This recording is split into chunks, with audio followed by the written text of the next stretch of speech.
Hey guys and girls, I'm going to make a few videos explaining the difference between supportive moldings and termination moldings, how to identify them, their function, and how to use them effectively and efficiently with regards to classical architecture. So stick around.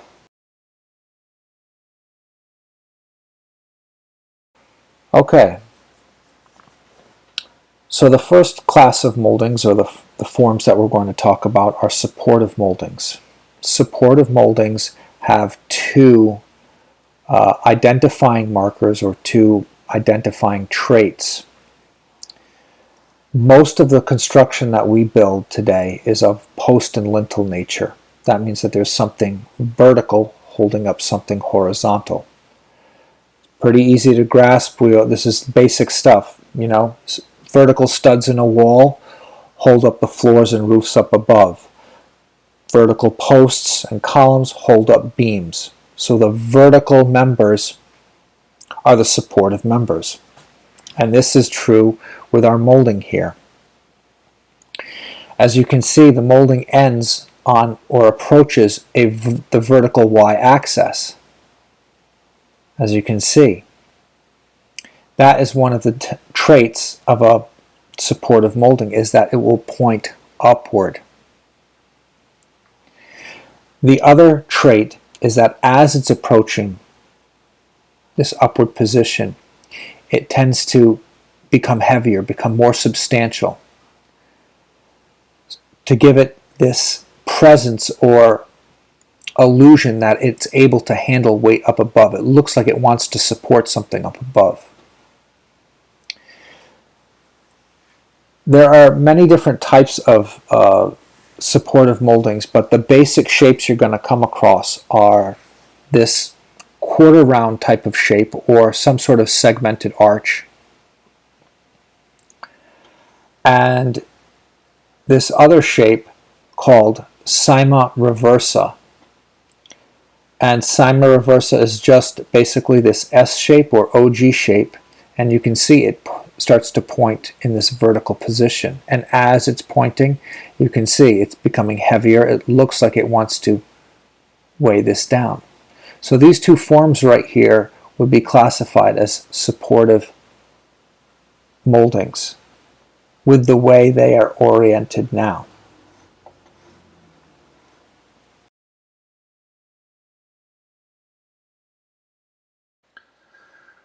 Okay, so the next class of moldings we're going to talk about are termination moldings. This is a form right here that I'm sure you guys and girls have installed thousands and thousands of feet of this. I know I have. This is our basic standard crown molding, we call it.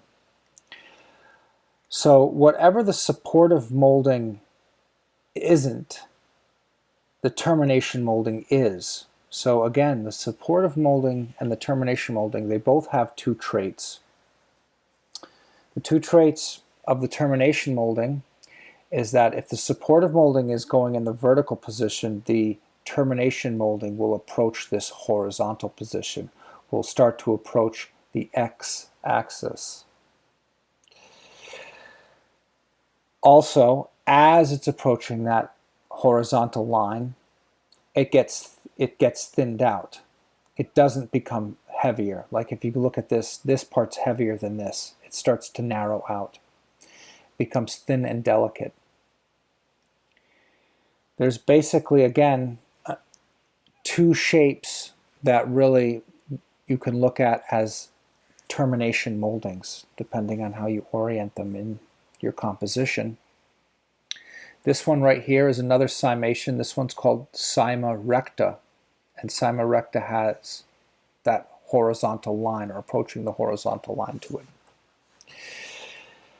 The other form that you're going to see a lot that's used as a termination molding is what we call a cove.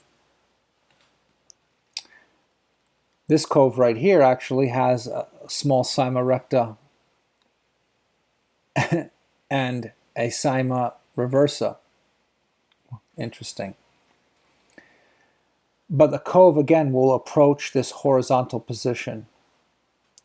So those are the two moldings, or forms I should say, that you can use as a termination molding.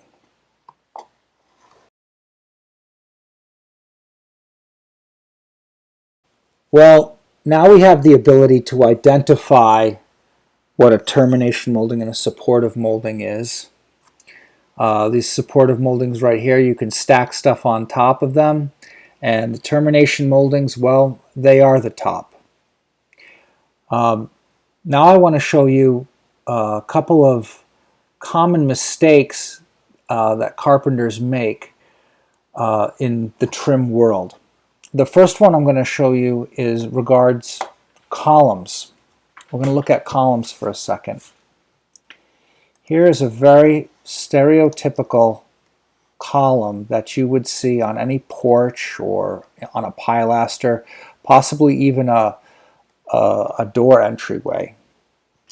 And what the carpenter will do is put a crown molding up above. But because now we know that the column is a post or a supportive structure, we would probably want to stick a supportive molding up there. But the biggest mistake on this whole thing is that what we've done by using this crown molding is we've created a level of instability on the column. Because crown moldings and termination moldings in general have bigger and farther projections than the supportive moldings, what we've done is we've created a top that is wider than the bottom. It looks top heavy. We've created a wider footprint at the top. So you've literally visually created this level of instability on the column. You've made it look like it's a balancing act. How we can solve that, though, is by swapping that crown molding out for some sort of bed mold or supportive molding. And here we have one right here. And a good rule of thumb when you're doing columns or pilasters is that you want your capital to be just as wide as your base or slightly smaller. You never want to go bigger. Looking at these two side by side, you can start to see that the crown molding does make this thing look like it's going to teeter back and forth. This one definitely looks more solid, more grounded. Okay? Okay, well, now we're going to look at another common mistake that we've all done. And this is in regards to mantles and traditional headers above doors and windows. They're basically shaped the same way, so I'm going to group them together. But let's take a look. This is a mantle I downloaded off the internet, and we'll just take a look at this one. And you can see right off the bat we have a termination molding, but then we have something on top of it. We have the mantle shelf on top of it. Again, if you see how the cimation works, it's thinning out at the end. This looks like it's crushing it. So what really should have gone here is some sort of supportive molding. Now I know some of you guys and girls out there are saying, yeah, but buddy, I've seen plenty of old mantles that have crown moldings at the top, and I can't disagree with you on that. You're absolutely right. But usually the crown molding is the top. There's not a shelf or a mantle top on top of it. I have two traditional mantles, a Georgian one and a federal one, and I'm going to pull up right now and show you the difference.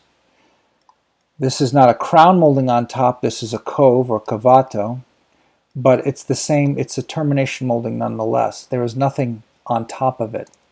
Again, when we're looking at this Georgian style with the nice cross-setted corners, the pulverized frieze, and then all of a sudden we have all of the supportive moldings. All of this is supportive moldings. Whoops. And then we come down to the termination, the termination molding. And it ends at the termination molding. The termination molding symbolizes the end. That's why they call it the termination molding. It's the stop. That is the end. The same thing goes for the federal style. Again, I used the same type of molding, this termination molding, to symbolize the top. And if you look throughout the entire composition, you will see that all the other moldings, because everything's stacked on top of them, are all supportive. They all point upward or rounded upward. The other example I want to show you is in headers. So we have two styles of headers right here, but both of them are architecturally appropriate. So this one right here, they're using a supportive molding, but they have a top, or what's called a corona on top. This is perfectly acceptable. So you can use supportive moldings on a header, and you can also use termination moldings. This termination molding is perfect for this style. It's right at the top. It symbolizes, it tells the viewer that this is the end of what's going on. So that's another area where we get these kind of details a little wrong, a little muddled.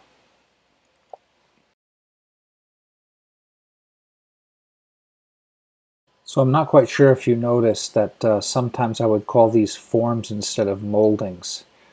There's a good reason for it too, because in essence they're just shapes. Depending on where the shape is on the composition will dictate what name we call it. So although this is sold as a crown molding and this is sold as a bed molding, cut it, manipulate it, turn it upside down, and you'll have a totally different molding. Perfect example is actually, I have a shoe molding right here. That's a stock item in from one of my millwork vendors. But if we were actually to turn it around,